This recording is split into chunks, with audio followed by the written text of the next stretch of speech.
It doesn't need land. It doesn't need mercy from the weather. Built to launch from moving steel and return through darkness, this jet owns the ocean battlefield. Reliable, adaptable, and deadly precise, this is the A-18 Super Hornet, the carrier killer. It doesn't rise from concrete runways or calm airbases. It launches from moving steel, surrounded by ocean, wind, and uncertainty. The A-18 Super Hornet was built for a battlefield where there is no margin for error, the open sea. Aircraft carriers are among the most complex machines ever created, and every jet that operates from them must meet impossible standards. The Super Hornet does more than meet them. It thrives there. From the moment it is hurled forward by a steam catapult, this aircraft becomes an extension of naval power itself, carrying precision, discipline, and dominance into hostile skies. Carrier aviation is unforgiving.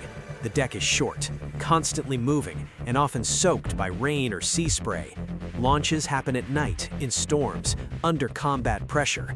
Landings are even dangerous, a violent descent toward a deck barely visible in darkness, trusting instruments, training, and instinct.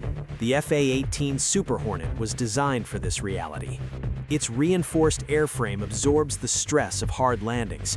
Its landing systems are engineered for precision. Where other aircraft would struggle or fail, the Super Hornet returns safely again and again. Twin engines define its character. Over land, engine failure is serious. Over open ocean, it can be fatal. The A-18's twin-engine design offers balance, redundancy, and confidence. Pilots know that even if one system falters, the aircraft remains controllable. This reliability isn't dramatic, but it's deadly important. Naval air power depends not on glamour, but on jets that always come back. The Super Hornet is not built to chase speed records. Instead, it prioritizes control, stability, and adaptability. Its flight characteristics are predictable even under extreme conditions. High-G maneuvers over water demand absolute trust between pilot and machine, and the Super Hornet delivers that trust. It doesn't surprise its pilot. It responds exactly as commanded, even at the edge of performance limits. Inside the cockpit, the battlefield becomes data. Advanced avionics fuse radar, infrared sensors, electronic intelligence, and networked information into a single, coherent picture. The pilot doesn't fight blind, they fight informed. Targets are identified faster, threats are tracked earlier, and decisions are made with clarity. This is where the Super Hornet gains a quiet advantage. It doesn't overwhelm the pilot with information, it organizes it. Modern naval combat is not fought alone. The Super Hornet is deeply integrated into a networked warfare environment. It shares data with ships, airborne warning platforms, satellites, and other fighters. What one unit sees, all units can know. This interconnected battlefield allows the Super Hornet to strike targets far beyond visual range, coordinate attacks, and protect the carrier group as a unified force. The jet is not just a weapon, it's a node in a much larger system. Its multi-role nature defines its lethality. In a single mission, the Super Hornet can patrol for enemy aircraft, strike surface vessels, suppress air defenses, and return with intelligence data. Precision-guided weapons allow it to neutralize threats accurately, even in complex maritime environments where civilian and military assets may be close together. This precision reduces risk while increasing effectiveness, a balance critical to modern warfare.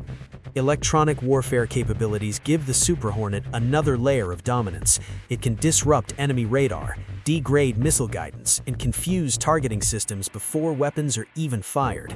In many engagements, the fight is decided before the enemy realizes they are under attack. When missiles do launch, defensive systems deploy chaff and flares instantly, buying crucial seconds that can mean survival. Night operations are where the Super Hornet truly excels. Darkness does not slow it down, it sharpens its advantage. Advanced night vision systems, infrared targeting, and carrier deck lighting allow safe launches and recoveries when visibility is near zero. While enemies hide in the dark, the Super Hornet hunts within it. The ocean itself is a weapon and a threat. Salt corrodes, storms punish, and weather shifts without warning. The Super Hornet is engineered to endure this environment.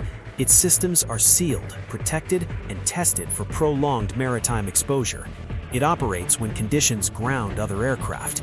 In naval warfare, availability is power, and the Super Hornet remains available. What truly defines this aircraft is consistency. It launches on time, it completes its mission, it returns ready to fly again. Rapid turnaround on the carrier deck allows constant pressure on the enemy. While adversaries rest, refuel, or reposition, the Super Hornet cycles back into the air.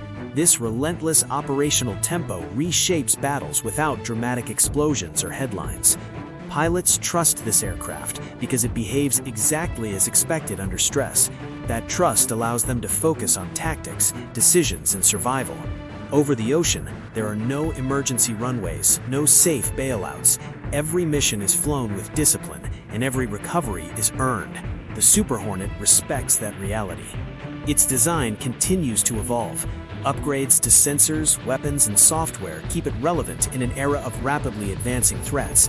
It adapts without needing reinvention. This ability to grow ensures it remains a cornerstone of naval aviation well into the future. The Super Hornet does not seek attention. It doesn't rely on intimidation alone. Its power lies in execution. When a carrier strike group moves into contested waters, the Super Hornet is already airborne. When threats emerge, it responds.